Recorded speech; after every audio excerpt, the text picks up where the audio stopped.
Welcome back to Well, That's Interesting, the Resurrection Edition. Holy shit. I feel like holy shit is the right thing to say. Totally appropriate. We're going to be saying holy shit throughout this entire episode. I love it. Yeah. I love it. This In-Betweeni is dropping right after a particular holiday. So I thought, let's just tell some sciencey adjacent tales. Yeah, it's the holiday where the guy came back from the dead, right? That's the one. Can you tell I never went to church in my life? That's all right. You didn't miss much. It's okay. All right, we're going to get a little biblical. Today's In-Betweeni, 030. Resurrection of 40,000-year-old worms and volunteers sealed 40 days in a cave. There's a lot to unpack here. I'm not going to lie. 40,000-year-old worms? Yeah. That's so old. Yeah. And the volunteers, the word volunteer worries me here. Uh-huh. I am never going to volunteer to go into a cave at all. Yeah, sealed it for 40 days? Yeah, and seal it? Forget it. Forget it. Yeah, I'm never doing that again, on purpose. Holy shit. Yeah, we're going to be saying I got to know why. Were they getting paid a lot? You know what? I don't even know if they got paid. That's something to look into. Yeah. Yeah. What? Yeah, I think by volunteer, that means no, you're not paid. Oh, you're right. Then it would be people paid to stay in a cave for 40 days. We're going to be looking at their website, at this project's website, and it said nothing about paying these people. So I don't think they got paid. I'm just imagining, well, I think the payment was they got to eat each other. Am I right? Oh, maybe. In that? Maybe. That's what I would figure I would figure that would start happening like 2 days. They were paid in head and flesh. Ew, I took a cannibalism within the first 2 minutes of the pod. Oh, God. All right. Let's start with the worms. Oh, but also let's start with who we are. That's right. I am not a worm. I'm Jill Chacha. And I'm not staying in a cave ever in my life. And I'm Marissa Riley. There we go. Okay. We always forget that part. Okay. Let's start with our first story. Let's do it. Okay. Our first story begins in 2015 with a group of Russian scientists, which sounds great already. I'm so down. They were digging around one of the coldest, most brutal places on Earth, the Kolyma River lowlands in northeastern Siberia. Holy shit. Now, if you've never heard of the Kolyma River lowlands, that's okay. This place seems to be frozen in time, no pun intended, and it's not exactly easy to get to.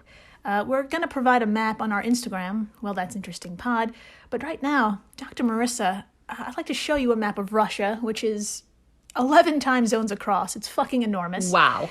Would you be so kind as to point out Kolyma and just give a little detail on its location in the vast scheme of Earth? Well, first of all, I've got to say, I'm looking at this map. I highly recommend anyone look at this map because it really, it provides a scope of just how big Russia is. Like, at first I was like, it's not that big. And then I saw how small China looks compared to it. And I was like, oh my God, Russia is huge. But the Kolyma lowlands are basically Russia's big and wide. And the Kolyma lowlands are very, very close to the Arctic. Yeah. To the Arctic. There you go. Basically, it's almost at the tip, the right tip. There's probably a better word for this. It's all the way east. It's the farthest, almost the farthest east you can go as far as Russia goes, which is quite east. Quite east, quite fucking north. And at the very, very top of the map is the teeny bit of Alaska. So it's actually closer, to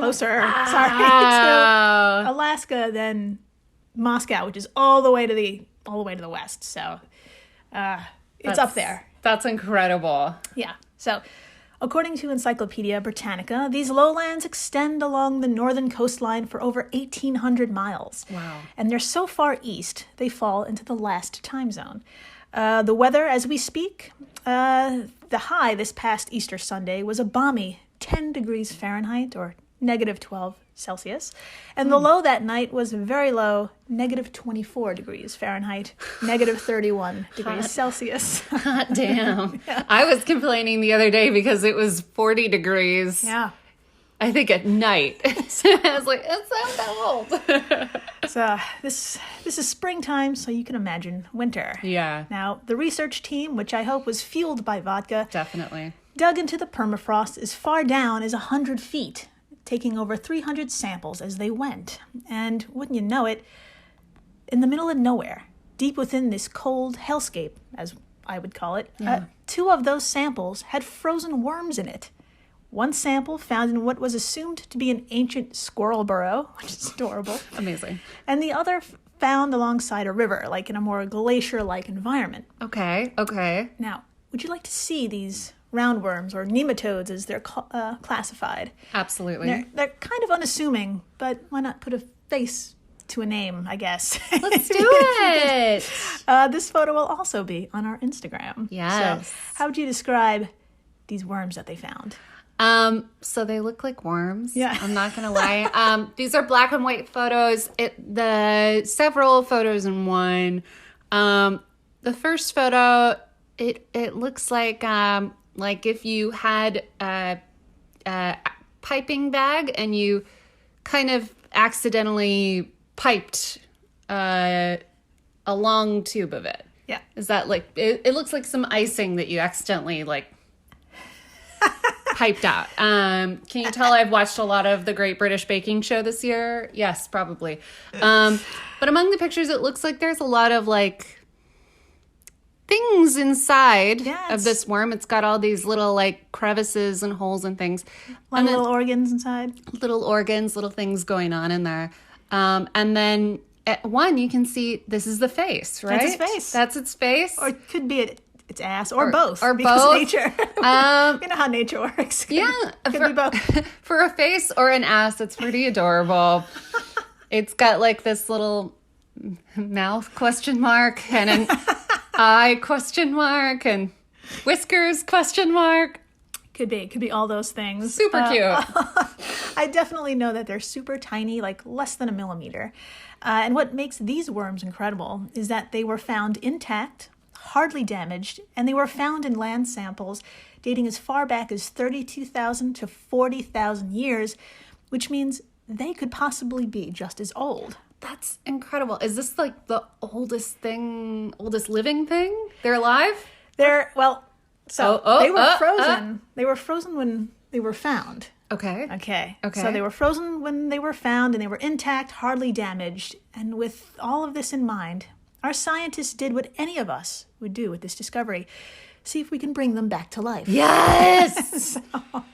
Marissa, would you be so kind as to read the following quote? I would love to. All right, quote.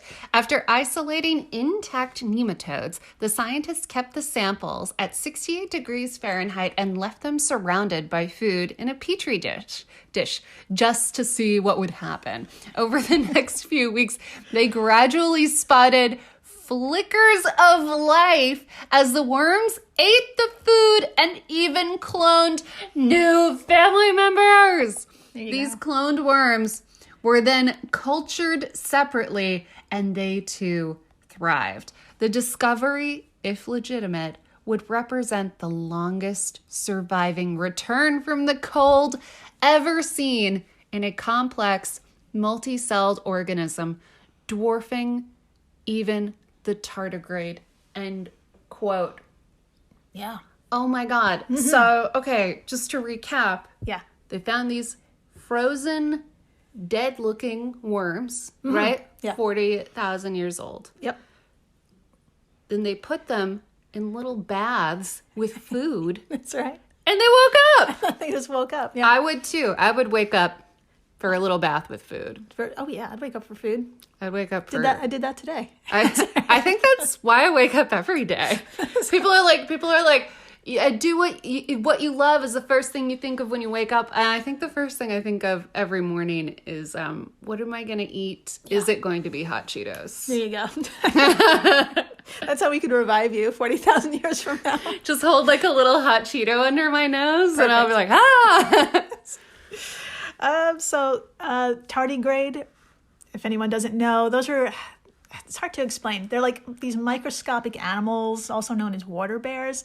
If you saw a photo you'd know what they are. They're precious. They're precious. They're adorable. They got like 6 legs and a plump body and a scrunched up head. Yeah. It's like a snout situation. Yes. Yeah. A snout. Yeah, Chubby. They're They're chubby. so cute. They're chunky. They're chonky, and there's always one nerdy kid that dresses up as one for Halloween. Oh, so is there's that always a that thing? kid. Yeah. Oh, That's a thing. bless their heart. It's Yeah. So if you don't know, please Google it. We shoot them into space all the time. So anyway, these worms blow the water bear out of the water. The oldest thawed-out tardigrade to survive was resurrected after 30 years. oh wow. These worms survived after 40,000. Now, that's quite a jump, and it raised some eyebrows. Yeah. That quote, by the way, was from a Gizmodo article, and they mentioned if legitimate. Now, Brian J. Adams, a nematologist at Brigham Young University, spent his career studying nematodes in extreme conditions. He was interviewed in this article, and he believes it's totally plausible that the species of worm discovered in Colima could be revived. Ah. But would you be so kind as to read the concern of Robin M. Giblin Davis, a nematologist and acting director of the Fort Lauderdale Research and Education Center at the University of Florida? I would absolutely love to. Also, we're back in Florida, which I love. All right, quote, the biggest issue is the potential for contamination of ancient samples with contemporary organisms, he told Gizmodo via email. There you go. We have to rule out the possibility that these were modern worms who dug themselves down into the permafrost a little too far and froze. Oh, so they could be like 2 days old. They could be baby worms. They could be babies. You don't know. So to retort, in their paper, published back in July 2018, the researchers cited their strict procedures during the dig and noted that the samples were taken from rock-hard permafrost from the Pleistocene era, which I hope I said right. Yeah. Anyway, that fucker spanned from 2.6 million years ago to just 12,000 years ago, which was our last ice age. Damn. Yeah. And they also noted that the samples they took were like 100 feet deep inside this. So it's like, we're pretty sure that these guys are 40,000 years old. Pretty sure. Or within that time period. Yeah, pretty sure. But like scientists were like, you know what? Life finds a way, man. Yeah. Back in 2011, nematologists in South Africa found worms living in an equal but opposite hellscape. They, quote, discovered H. mephisto, a species of worm, existing happily at 1.3 kilometers or nearly a mile down. Wow. At which the temperature at that depth reached 37 degrees Celsius or 98 degrees Fahrenheit, higher than most terrestrial nematodes can tolerate. They also, quote, recovered DNA from a second unknown species in the Tautana mine, 3.6 kilometers or 2.2 miles down, where temperatures hover around 48 degrees Celsius or 110 degrees Fahrenheit, end quote. And that's from Nature.com's article, Subterranean Worms from Hell. Wow. So those things were living down there already. So, okay, so if I wanted to achieve my goal of living for like a ridiculously long amount of time, preferably forever, because then I could be lazy and put everything off. All I would have to do is A, be a nematode. Yeah. And B, dig myself into a very hot or a very cold grave.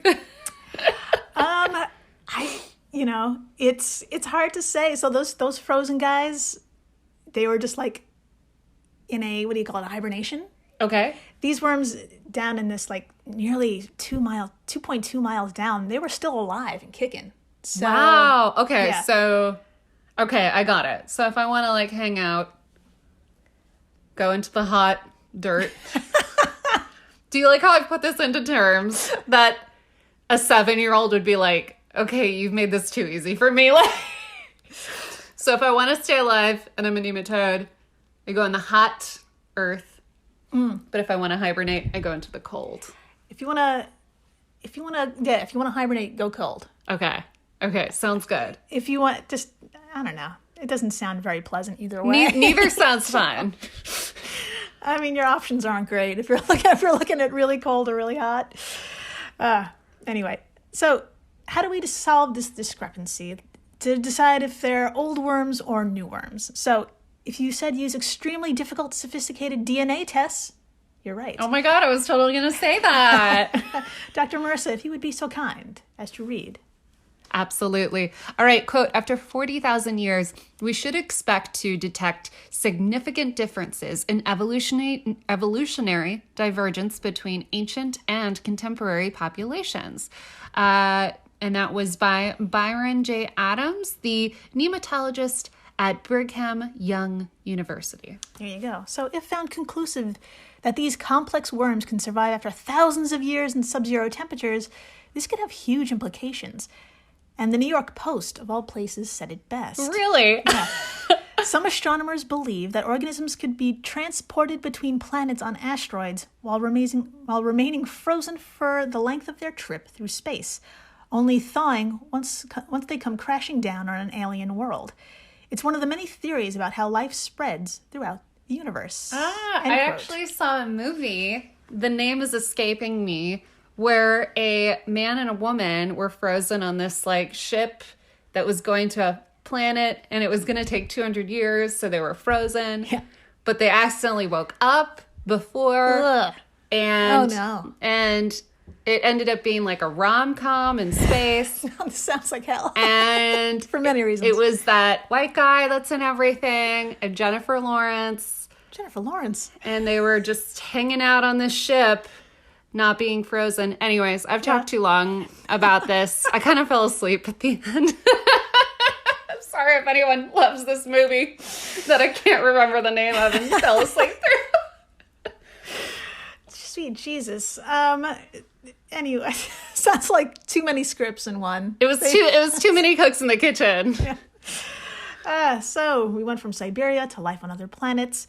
But after the break, something else that might fucking blow your mind and you might want to try to wrap your head around it. Why some people would want to be locked in a pitch black cave for 40 days. What? Stay tuned. Please do.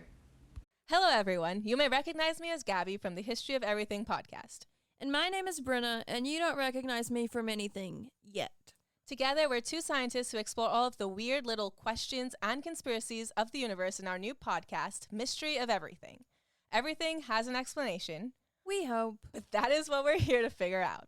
We will dive into the science behind many popular conspiracy theories, such as vaccines causing autism, flat earth theory, and was the moon landing fake? And if so, why the heck would anyone even do that?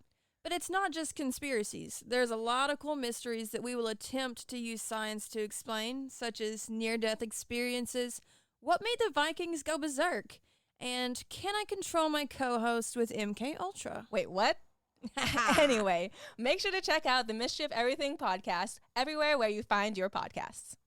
We're the All Creatures Podcast. Each week, Angie and I explore and share amazing details about the many animals we share our world with. Plus, Chris and I are both PhD scientists and educators. So we do the deep dives in the scientific research and then come back and share what we learn in a fun and casual way. We also speak with other scientists, animal experts, activists, and many other conservation enthusiasts from all over the planet. So you can find the All Creatures Podcast wherever you get your podcasts. Hey everyone, Jill Chacha here from Well, That's Interesting, and I am absolutely thrilled to tell you about Spotify for podcasters. I use it, I love it, and it all started by downloading the free Spotify for Podcasters app, which has all the tools you need in one place to record and edit your masterpiece of a podcast.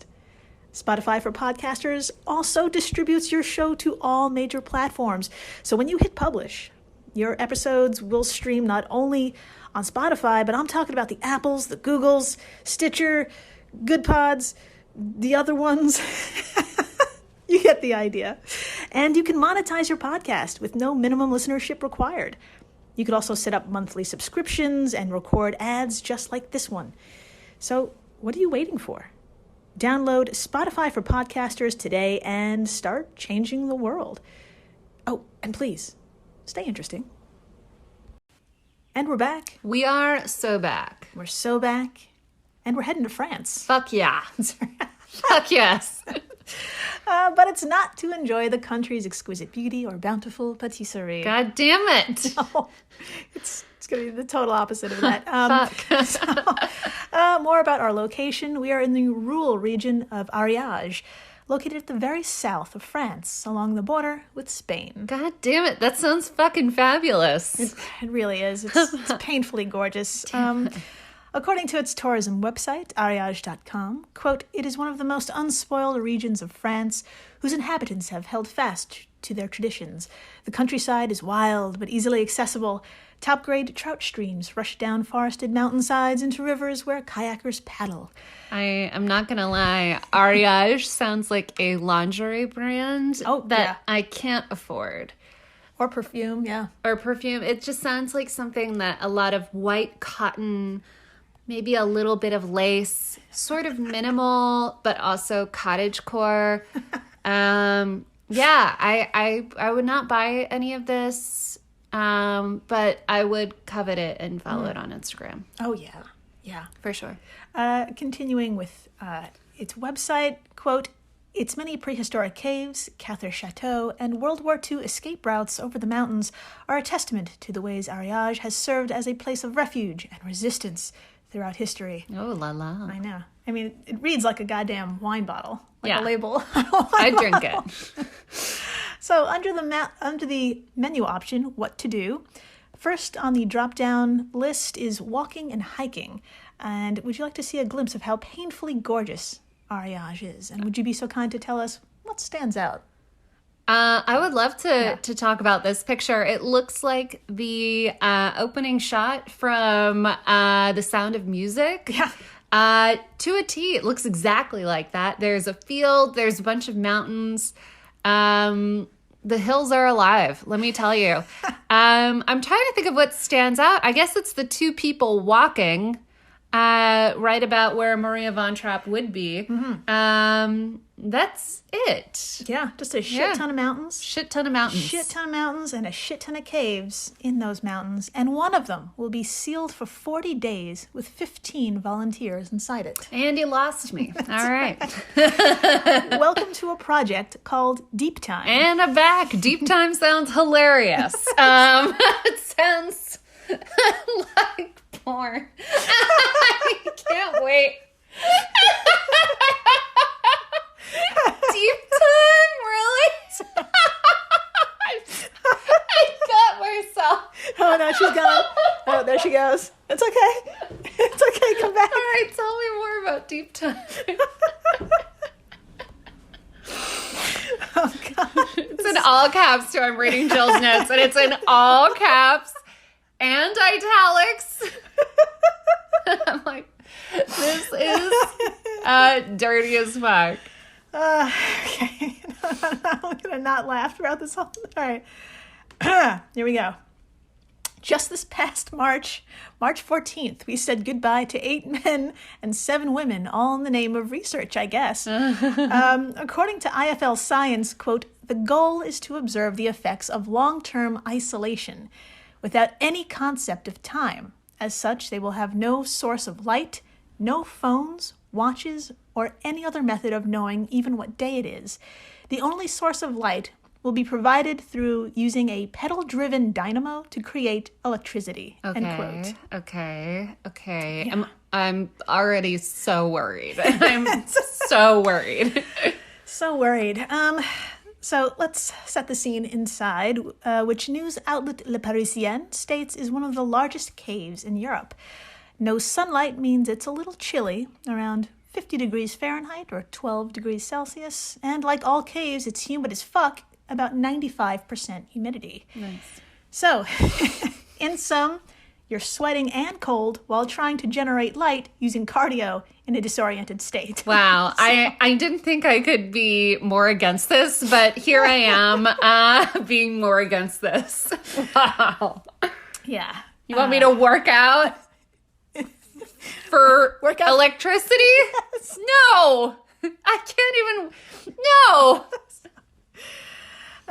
The cave is divided into 3 living sections, quote, "one for sleeping, one for living, and one for carrying out studies on the topography of the place, especially the flora and fauna," end quote, said Christian Klott to the press. So they also have to work? Yes.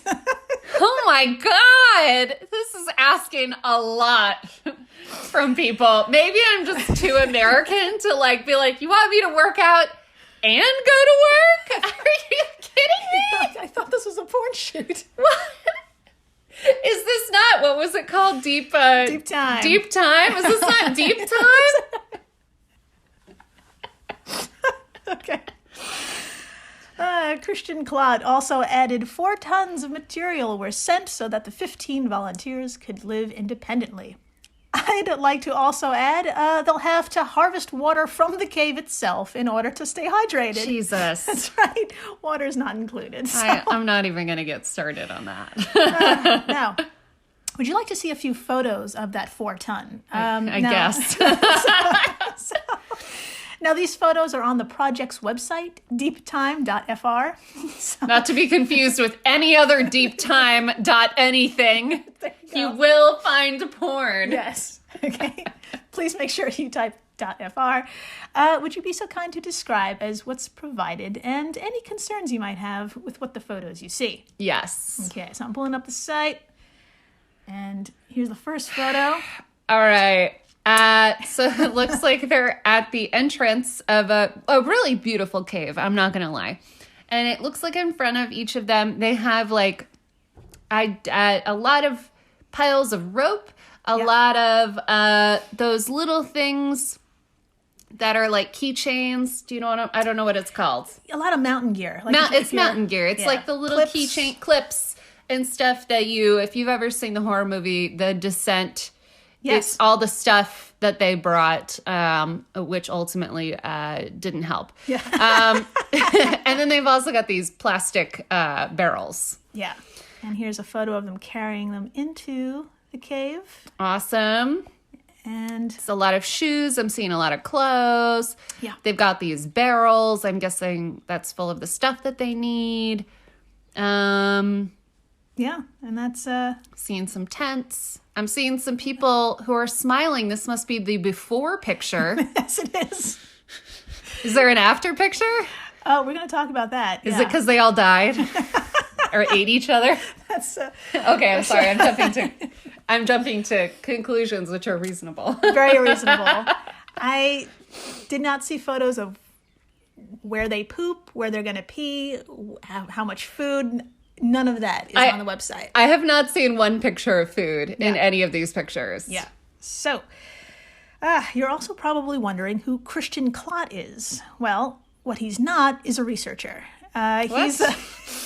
He's the Franco-Swiss explorer who raised 1.2 million euros in public and private funds to turn his deep time dream into reality. Oh, God. According to the project's website, deeptime.fr. Okay. There are over a dozen PhD researchers involved in this. They're like a mix of neurologists and psychologists, but it's not like a controlled study. From what I can tell, it's literally just a project just to see what happens to these people. Okay. All right. Okay. I'm trying to get more positive about this, but I think I've just seen too many movies where every single time in a narrative fictional movie, this goes so wrong. But I again, this is real life, so maybe it's different. We're gonna find out. Jesus Christ. So Christian Klott himself is one of the male volunteers, of course. So who are the other 14 people? Now, good news, no one knows each other. The strangers' occupations and ages run the gamut, from 27 to 50 years old. Wow. There's a nurse, a biologist, a math teacher, a business analyst, a dude who's unemployed, and a jeweler. Cool. According to allthatsinteresting.com, each participant was cleared and found to be in stable physical and mental health before the project began. Good for them. Now, if you'd like to take a peek, there's a headshot of each volunteer and multiple photos of Christian at the Deep Time website.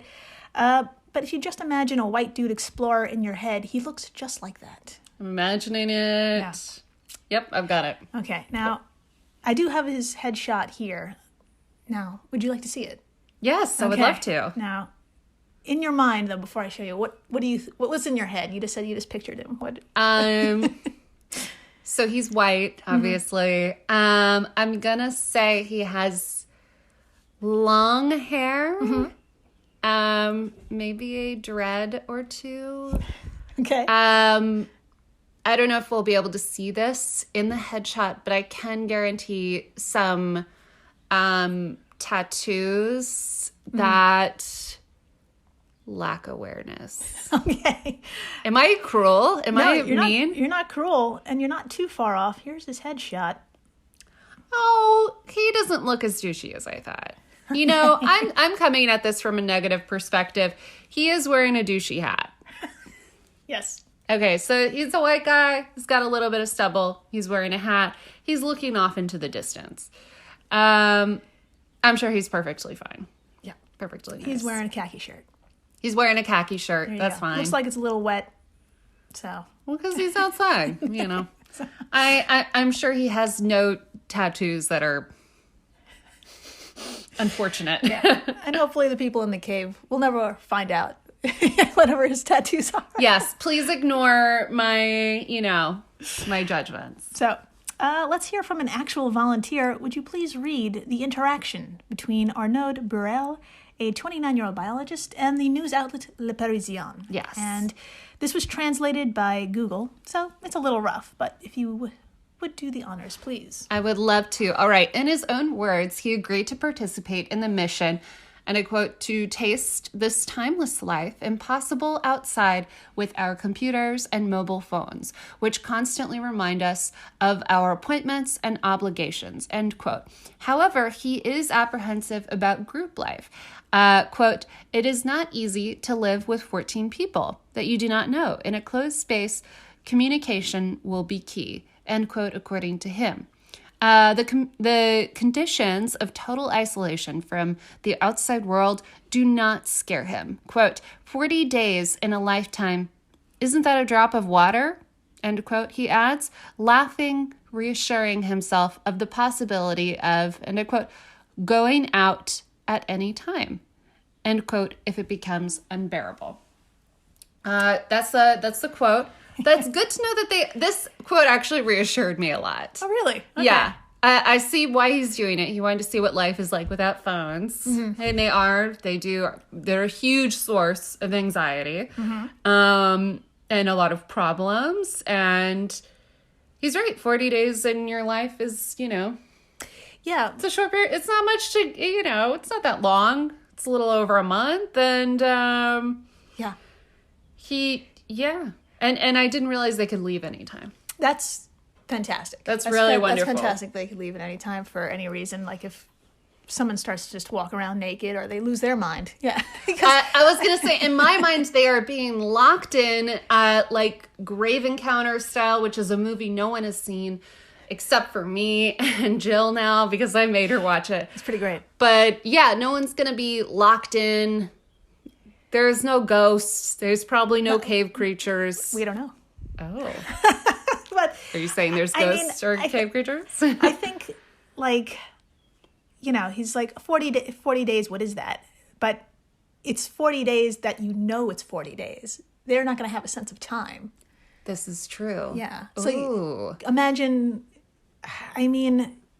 40 days you have it's 2 weeks left.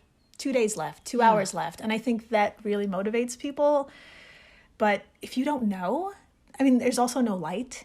Yeah. There's also, you have to work for your light, and it could be chilly, it could be slippery. You have to harvest water. I don't know. There's a lot of things that can go, what if that thing that they have to pedal, what if that breaks? Yeah. There's a lot of variables. Also, I don't know. There's no structure. I'm just now realizing yeah.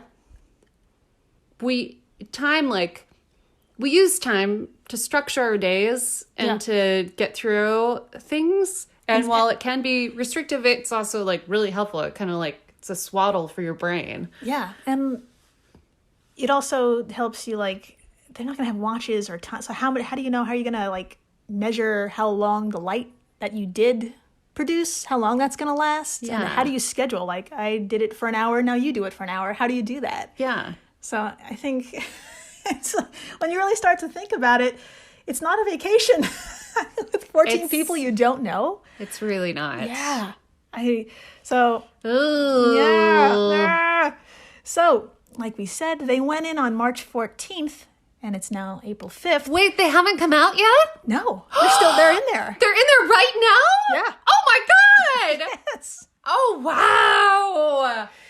We're like halfway through. Okay. As far as we know, in our sense of time, they're halfway through. God only knows what the fuck they're feeling. So we need to do a follow-up on Yes. this. There's going to be a follow-up. 100% a part 2. Oh my God. Yeah. So, like we said, how is it going? I don't know, because you kept asking me. I can't answer that because the website, deeptime.fr, has not been updated with anything.